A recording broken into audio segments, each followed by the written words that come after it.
Welcome into the Jeff Duncan Roast for Friday, April the 19th. No, sorry, got that wrong. The Saints Insider Podcast for Friday, April the 19th.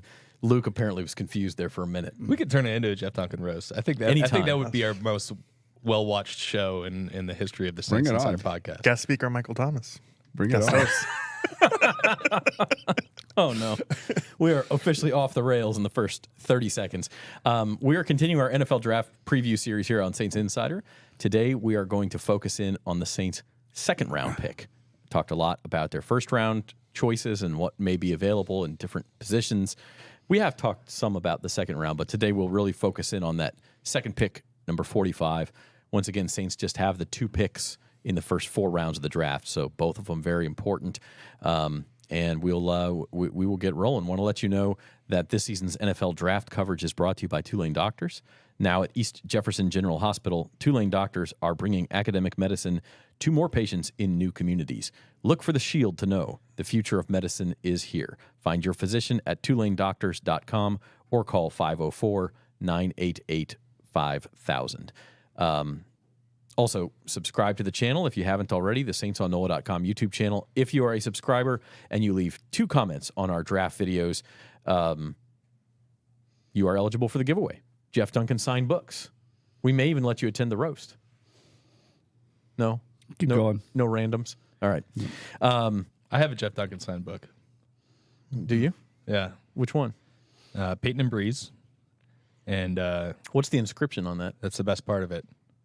There's something about how cookies were terrible. It's like a Jeff Duncan take. I've always may or may admired. not have been drunk when I did that. Great Clancy's night, man. Yeah. Great Clancy's night. Even after a few shots. Yeah. All right. Subscribe to the channel. Comment on 2 videos. You're eligible for the giveaway. Our apologies for Wednesday night's podcast. Ended up being a night podcast. The first one that I posted had the wrong encoding on it, and so it didn't work, and so we had to do it again. But we'll get this one squared away, and hopefully that doesn't happen again. So, guys, Saints second-round pick. Also want to let you know that we are doing a live draft show next Thursday night. Starting at 6 o'clock, it'll be myself and Jim Derry hosting. These 3 guys, as well as Rod Walker, will be at the Saints facility. They'll join us intermittently and talk about what they're hearing and what their reaction is to the draft as we go along. So we'll have that for you next Thursday, just a reminder. Okay, second-round pick. I think we all have established at this point, as we said on Wednesday, the Saints are almost certainly taking an offensive lineman in the first round. So we can start the discussion there, or, I mean, obviously whether they do or not changes what they'll do in the second round. Yeah, absolutely. I mean, I was just having a conversation with somebody this morning, another media member, about what happens if there's a unexpected run on tackles in the first round, and all of a sudden 4 of them are gone by the time Saints pick. It could just change the kind of trajectory of this draft for the Saints if that pushes somebody like Brock Bowers there, and he's like obviously the best player available. Like, you have to consider that. So we could end up talking about the Saints taking a tackle in the second round, and we could end up talking about the Saints taking a tackle in the second round, even if they take one in the first round. But this is a team that, contrary to the last several years, especially those 19, 20, 21 seasons, they have a lot more needs now, a lot more areas where their depth is a lot thinner than they want it to be. So this is really an area where it could go pretty much anywhere. I think a lot of us are talking about like wide receiver as a potential in the second round, but they could really use a safety. They could use some defensive line help. They could maybe use a cornerback. Paulson Debo's going to be a free agent next year. We still don't know what's going on with Marshawn Lattimore, whether he's going to be a part of the team's long-term plans. So there's so many different ways this can go. Jeff, you talked about the possibility on Wednesday's pod about the Saints trading back from that second-round pick too, and that's another factor here. Yeah, I mean, I think that's the way to go. I mean, they only have 2 picks in the top 149. I don't think that's going to cut it for this team. Like Luke said, I think this team has more needs than picks. Now, we don't know how much, if they've worked out some kind of handshake agreements with some of these free agents on the market, sign them after the draft. I don't know.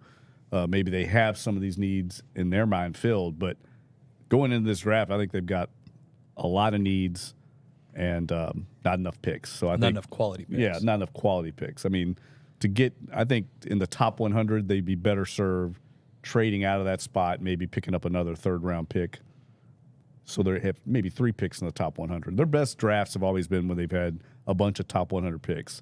I don't think this team, and that's when they had good teams. This team is a team that needs young talent in a bunch of different positions, not just for this year, but we've talked about, like, I think a safety is a need for this team. I mean, Tyrann Mathieu getting up there. Look at the depth chart. Look at behind that. They have one starting safety on the roster. Right. So, I mean, and he's 32 or whatever. A running back, I think, is a sneaky need. I don't think Alvin Kamara is going to be here much longer. And we don't know what Kendre Miller is. So, I mean, I think there's positions like that where they could use some young depth, but I don't think they're going to find much help rounds 5 or lower. I know those numbers I talked about last week. They've had 23 5th, 6th, 7th round picks in the last decade. And I think the only 2 players that have turned out to be kind of starting caliber are Caden Ellis and Tyler Davidson. So count Jordan Howden? He's the one that could be. He's the other one that could be. So 3. Jordan Howden, A.T. Perry from the last class could potentially be like starting level players. But again, those are players that you're counting on because the other options aren't great. I think if the Saints had their druthers, they wouldn't be counting on A.T. Perry to play 65% of the snaps or Jordan Howden to play 90% of the snaps. It's almost shocking, Matt. And you obviously, I need to get a bell for every time we mention the Washington Commanders and just ding it. Over under? Yeah, but you come from a franchise that's used to picking high and having a lot of these picks. It's kind of shocking when you look at the Saints, who haven't been very good the last year, and you look at their draft capital, and it's just not very good in quality. Well, when you're Mickey Loomis and you're trading future picks to jump up in the draft, that's kind of what happens. I mean, the reason they don't have their own second round pick is because of the Penning trade from 2 years ago at this point. Mm-hmm. So, you're losing resources that way. In terms of trading back in the second round, I think it honestly really depends on what happens in front of them. I know that's an obvious statement, but like you look at the top of the second round, those teams that are going to pick quarterbacks, they're probably going to want offensive linemen as well. I know the Commanders need to tackle. The Patriots probably do. There's going to be a run on receivers at some point, I think, in the second round at the top. So, if a guy like Keon Coleman, who we've mentioned over and over, isn't there, maybe you do look at trading back and trying to net 2 third-round picks in exchange for 45. Like, just depends on what the math shakes out. But I don't think it's the worst idea. But they're going to need a high-level position. Like, they're going to need a receiver at some point here. And I think maybe you'd rather take a chance on that in round 2 than round 5. Yeah, so the Saints' own second round pick went away in the 2022 draft. They traded to get 2 first-round picks, took Chris Olave and Trevor Penning. This is the Denver Broncos' second round pick, which they swapped for their own third-round pick in addition to last year's first-round pick for Sean Payton. Yeah, it's everybody loves playing connect the dots to find out where the Saints draft picks went. Yeah, where did they go? In fact, we should probably write that story. But yeah, the Saints have the Broncos pick. That's number 45. That's what we're talking about. And so for purposes of this discussion, knowing that they could trade it, knowing that maybe they don't take a tackle in the first round, but let's just assume for right now that they do take one of those tackles. They take J.C. Latham or one of the 3 Fs, Fashanu, Fatanu, or Fuagi. Fuaga. Almost got it. In the first round. So let's, for purposes of this discussion, let's say that happens and start breaking into what could be the options at number 45. And the first one, you mentioned it, Matt, is probably wide receiver. And the name, and you tweeted about him this morning, Luke, Keon Coleman of Florida State, absolutely terrorized LSU in the season opener last year. He's an Opelousas native. I mean, he's probably the guy that we think of the most as possibly being available there or close to right there and filling a need for the Saints. Yeah, I mean, I think, to be fair, I think I would be surprised if he's there. I think there are some receiver-needy teams in front of him in that second round area. I've seen him linked to the Carolina Panthers, a couple other teams up there. And look, the reason he's even being talked about as a second-round option is because he ran a 4.61 at the Combine. Much like Michael Thomas, when he was coming out in the draft, he ran something in the 4.5s and the kind of, dinged him a little bit on draft boards. But I think there's a good chance that he's not there. Still, when you're looking at him and you're looking at what the Saints have talked about wanting to add to this offense for years now, it's why they kept bringing Michael Thomas back. They didn't have the the big body contested catch receiver, a guy who's going to go make plays over defenders. And that's like when you're looking at this class of receivers, like Keon Coleman is that guy outside of the top three. Obviously, like Marvin Harrison Jr. would be great. Not going to be there. Not going to be there at number 45. So, yeah, I think that that he would add that kind of missing piece to the Saints offense. A big-bodied physical receiver who's not going to get a ton of separation, but you got separation. You got separation in Olave and Shaheed, and you need somebody who you're going to be able to count on in the red zone or on 3rd and 6 to make a catch over a smaller defender. I think he's clearly that guy to me, if he's there. Yeah, Keon Coleman, 6'3", I think 240, 230, 240. No, not that big. It's like 213 or something. Okay, but a big body. Yeah, 213, not 230. Yeah, a big body and a guy who can do that for you.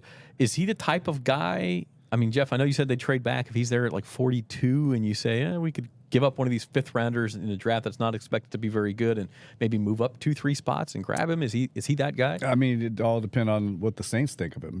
I mean, I know that's a kind of a bailout, but I don't know how highly they value him. I mean, obviously they brought him in for the top 30 pick, right? I mean, top 30 visit. So like, they obviously have interest in him. They like taking guys that are from the area. That's something they've done historically, so it makes sense. But I don't know. Trading, I mean, I think they need to gather more picks, not give away more picks. Yep. But if they have to give away a 5th rounder in this draft, as every analyst I've seen thinks it really drops off after the 4th round. The key, though, is the Saints may have guys that they value that are on other people's low on their boards that fit for the Saints with what they like to do. So, that's one thing Jeff Ireland actually has been very good at strike rate is finding some of these lower round guys that fit what the Saints do that might not be as highly graded on other boards. So there's always that factor. But I think they've got other needs, too, beyond receiver, certainly in the 2nd round. Yeah, receiver just makes a lot of sense, Matt. The depth is not there after Michael Thomas is gone, and they don't, as Luke mentioned, just don't have that security blanket for Derek Carr. I don't think anybody they have would qualify, even the tight ends in that. Yeah, they brought in thing. some height with Equiminius St. Brown, and then also Cedric Wilson. as well.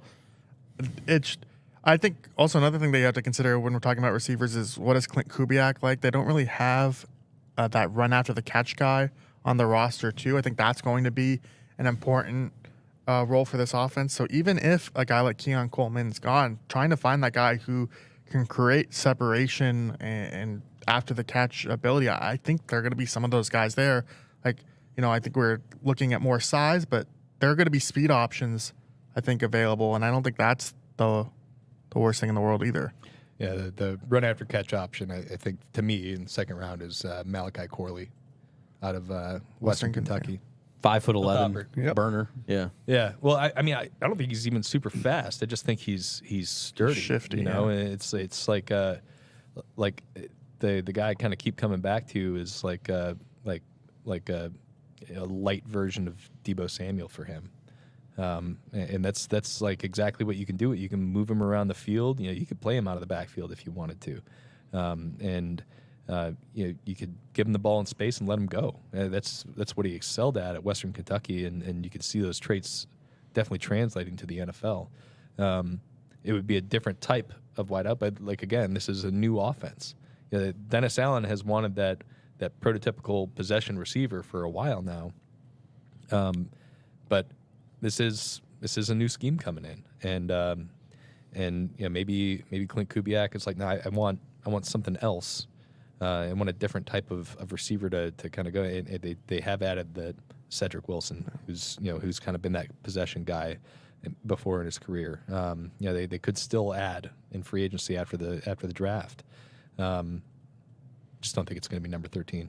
Yeah, I mean, the way defenses are playing now in the league, they're almost all the trend is all the 2 deep safeties, make everything underneath. That's why, like Matt said, run after catch has become such a highly valued trait. And the Saints have annually ranked near the bottom of the league in run after catch ability, and so they need to add that aspect to their offense. That's just not something they've had. And I think probably Clint Kubiak would probably value that, but it's just finding that guy, right, that fits that mold. I think of the game-winning touchdown for the Jaguars in that Thursday night game where Christian Kirk just nobody could bring him down, and you could criticize what the Saints did on that play certainly, but like they don't have a guy who could do that, who's going to make a catch underneath and run through a forest of 4 or 5 defenders to the end zone. Like it doesn't seem like it's on the roster. Well, not a guy who's going to break tackles. I mean, I think like you could see Shaheed doing that. You've seen Shaheed do it in his career at points. Last year he turned into more of just like a strict downfield type weapon. But I think you could get, like if you were in an offense that is creating space and creating avenues, he could exploit that.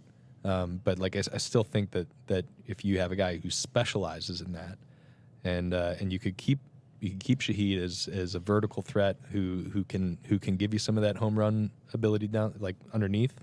I just think it adds a layer to the offense, but it's still in my opinion just something that they do want to have on this team is a guy who's going to move the chains for him on 3rd and 6 or go high point a ball on 3rd and goal from the 8. That's why I personally keep coming back to Coleman, but I mean we're going to see how the Saints feel about this in about a week. And let's not discount Chris Olave here. I mean, just because like he still had 1,100 yards last year, at least north of 1,000, I think. And then also, like, just he's not running just one route over and over again. Like, they use him in a variety of different ways. I think as they transition schemes, I think he'll be able to do more than what was asked of him last year. So, on those 3rd and 6, 3rd and 8s, I think he's still going to be a go-to guy for the Saints, but that doesn't necessarily take away that they still need someone else at wide receiver. I mean, I think the guy we haven't really talked about as much here, but I think it's a big question mark, is A.T. Perry. I mean, can he fill that role? Is he going to just be a red zone threat? Like, how much can you actually depend on him, and how much do you want to depend on a former 6th rounder? Like, that's a lot of confidence to put in a guy that was taken that late, and I know he showed flashes, but it doesn't stop you from looking elsewhere. Yeah, I agree. It's a little bit like pinning on the offensive line. Like, could he blossom into something? Yes. But do you want to count on that going into a make or break season? I don't think so. Third name you had mentioned before the show, Luke, was Xavier Legette of South Carolina. Yeah. I mean, he's kind of he was a late bloomer at South Carolina. I think he was there for 4 years, and he didn't really produce until his last year there. But like he is big and strong and fast. Not big like tall. He's like 6'1", but he's thick. Something like 225 pounds. And I think he ran in the 4.3s at the combine. I think he's not as polished as some of the other players in this draft. That's why you didn't see him produce until he was a senior at South Carolina. But like, he's another one of those guys who fits like he fits the size threshold, he fits the athletic threshold. He's a big body, which is what they don't have at the receiver position. Like there's a lot of ways you could talk yourself into that pick. And I think he's one of those guys who I feel a little bit better about the chances of him being there at 45 than I do Coleman. And I think he can give you some run after the catch too. I think he would be a really solid option. He's somebody a lot of people have kind of pegged toward the Saints in round 2. Yeah. So lots of receiver options. We don't know if they'll be available. Again, we don't know if the Saints will even stay, but we're discussing as if the Saints pick an offensive tackle in the first round and they're picking at 45 or around 45. The other position that seems most likely they would go to, Matt, is probably defensive tackle. They still struggle stopping the run last year. They tried to address it in free agency. They had Colin Saunders, who had a decent year, and Nathan Shepard, who I thought was really kind of quiet. They still could use that. Yeah, and I think there are some guys in this draft that would definitely fit that role. Chris Jenkins from Michigan. He's your more classic run stuffer, pretty athletic, but can still kind of get after it in terms of, shutting down the run. I think there are a lot of interesting guys that are like bigger than what the Saints typically prefer at defensive tackle, but I don't know necessarily if he's their type. I'm thinking of the Texas kid who got the DUI. Oh, Sweat. Yeah. Devondre Sweat. But he doesn't really seem like a Saints guy to me. Not with the off-field things. Yeah. I mean, maybe late, right? Maybe late. Right. I mean, I don't even know. He might have tanked his draft value to where I don't know if in the 2nd, 5th round now. So yeah, but I mean, they typically, it was kind of like last year when they really needed a defensive tackle, and top person on a lot of the draft boards was another kid from Michigan. He ended up going to the Cowboys. What was his name? Oh, Smith, Maisie Smith, or Yeah, Mazzie. Mozzie, yes, Mozzie, Mozzie Smith, yeah. Mozzie and Star. the Saints were never going to take that guy because he was a nose tackle, and they don't take nose tackles in the first round. They just don't. I don't know if they would take him in the second round. Like they feel like they can find that position later in the draft. Yeah. For them, if they're going to invest in the position, like it feels like it's going to be somebody who's like a disruptor. Somebody. I really like Braden Fisk out of Florida State. He was. It just lit up the combine. He's not the biggest guy, but I think he offers you enough size there. They had Malcolm Roach playing on the interior. He wasn't a big guy either. That guy played like linebacker in college. I think that if they do go this route, I think I would expect to see somebody who's like a premier athlete who's maybe not like in the second round specifically, who's maybe not like a run stuffer, big huge body in the middle, but like somebody who can penetrate and make plays in the backfield. Yeah, that's why I think Jenkins he kind of fits their prototypes. Michael Hall's another one from Ohio State. He's more of kind of that hybrid defensive end, defensive tackle, or maybe on those NASCAR packages he would fit in there if he earned a role. There are guys there's a lot of athletic defensive tackles in this draft. That was kind of the thing that stood out to me when I was working on our previews of it. Is there's a lot of those guys who have a relative athletic score of 9+. Like there are dudes in this draft that I think the Saints will like, but it's just a matter of you've already invested so many resources to defensive tackle last year. Do you really want to do it again when you have other needs? Anybody going to try to pronounce the name of the Clemson kid we have pictured here?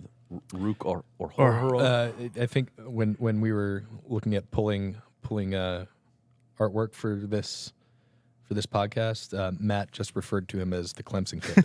Rook O. I don't even know if I've got the first name. To be honest with you, it's R-U-K-E. Let's refer to him as Brian Brzez's former teammate. Jeff, is this a position worth a second round resource?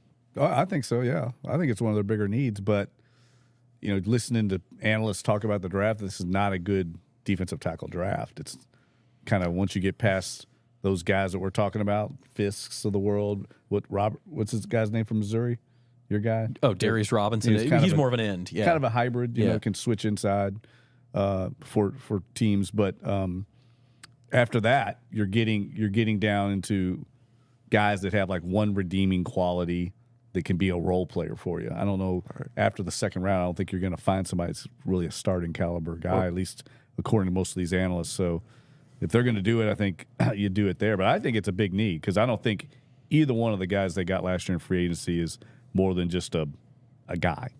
I don't think they're excelling at that position at all. I mean, statistically, the Saints still had a decent defense last year, but they showed some signs on that defensive line, stopping the run and in pass rush of like it's hard to play good defense without those things. Yeah, I mean it's just like the other side of the ball. I mean the line play is foundational to the overall unit's success. Everything else is built upon that. The linebackers play better, the cornerbacks play better, the safeties play better when the defensive line is getting after it. Yeah. So it would shock absolutely nobody if a struggling team devotes its best resources to offensive and defensive lines. There are other needs, and I think it would be fun to add a receiver to the new offense. But if they went D tackle and O tackle in the first round, I think that'd be a smart way to build this team. And I think that's another way to juice your pass rush as well. Is you look at the ends last year. I don't know how much help they were getting from the interior. Maybe the reason Cam Jordan couldn't finish around tackles as much is because the defensive tackles weren't generating as much pressure. Like I think you would hope for another leap from Brian Brzee, and then maybe that other spot is a little bit more open, even though we've been focusing on the run. I think you could use the pass rushing defensive tackle as well. Yeah, I think when you look at like how Tom Brady was miserable when he played these guys for the first 3 or 4 times they played. It was because they were always getting pressure up the middle.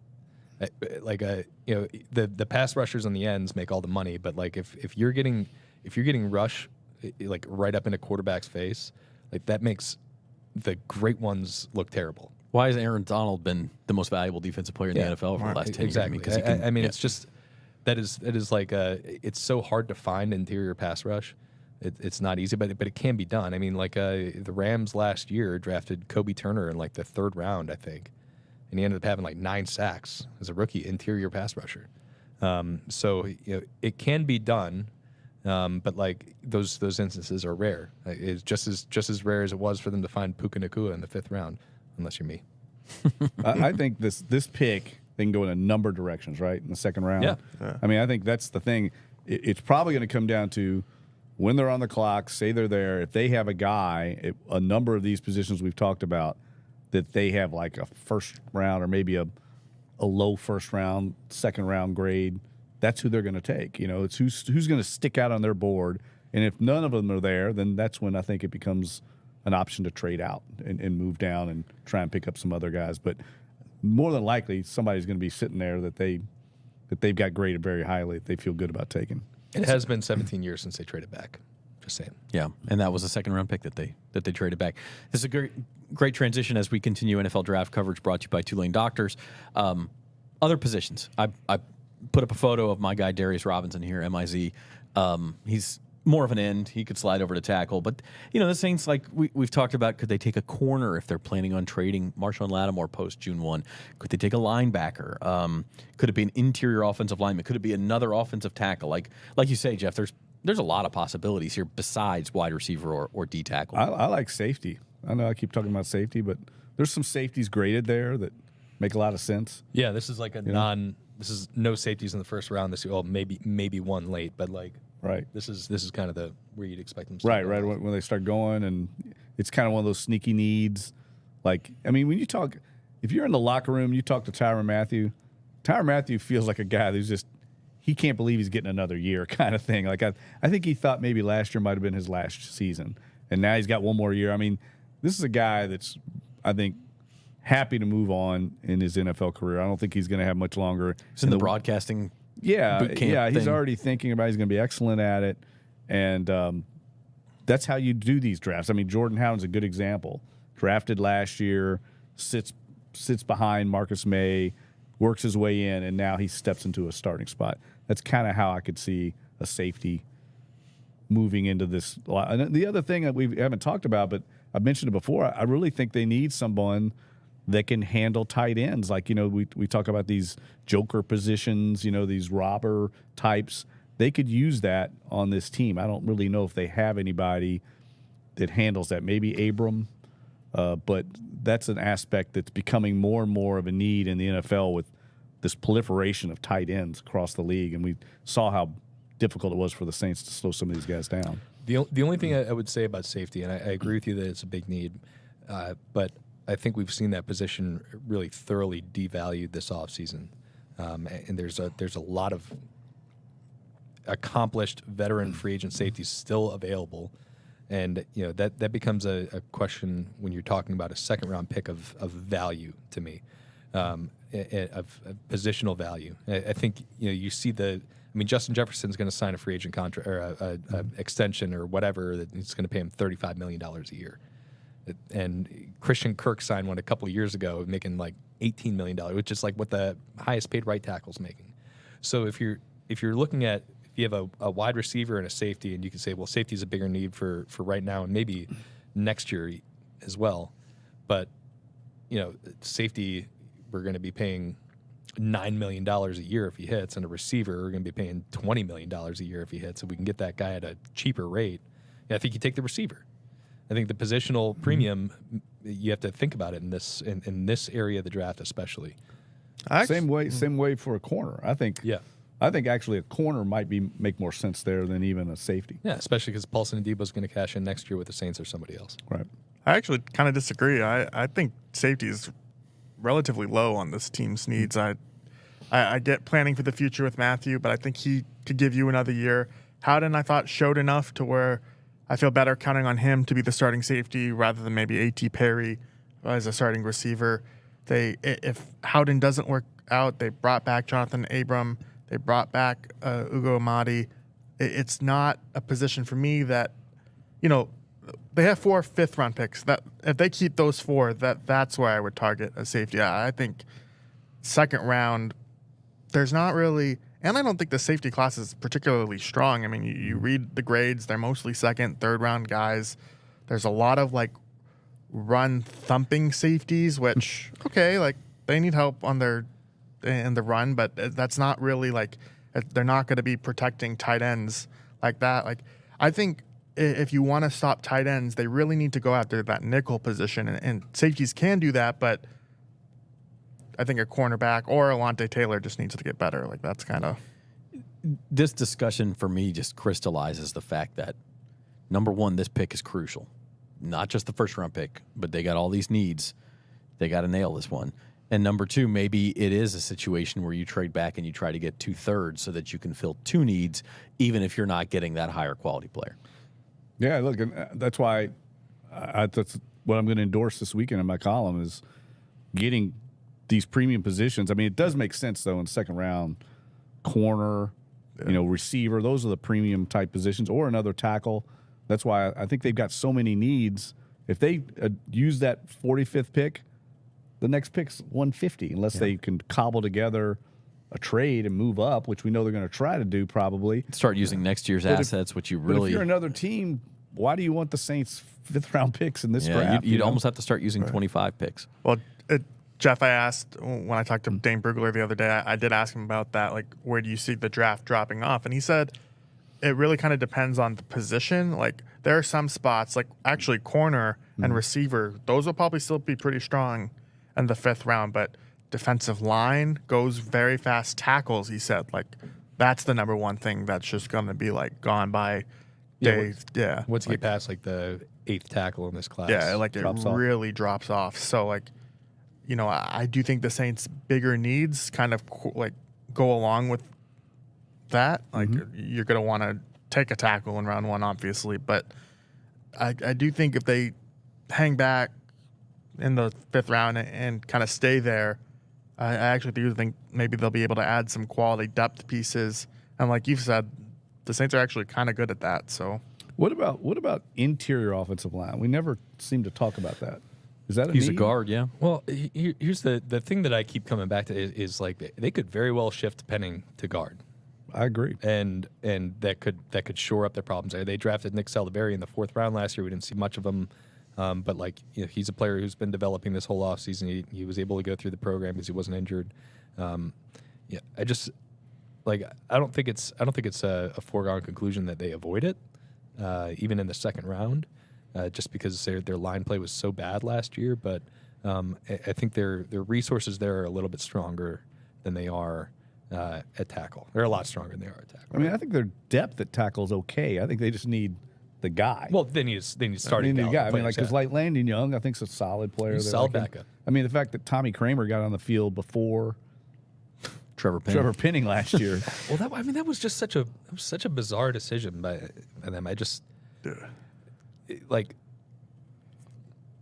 explanation was they didn't want to kill his confidence, but are you not killing his confidence by playing Tommy Kramer before him? 100% agree. I think that he's got to learn. I didn't understand it at all. I think Trevor Penning has a future. I do too. At one of these positions, I don't know why they've already said that they don't really want to move him inside right now. I don't know. The guy can play at some level. NFL level athlete. Right. Get something out of him. And I think this new coaching staff's going to be a breath of fresh air for him. I agree.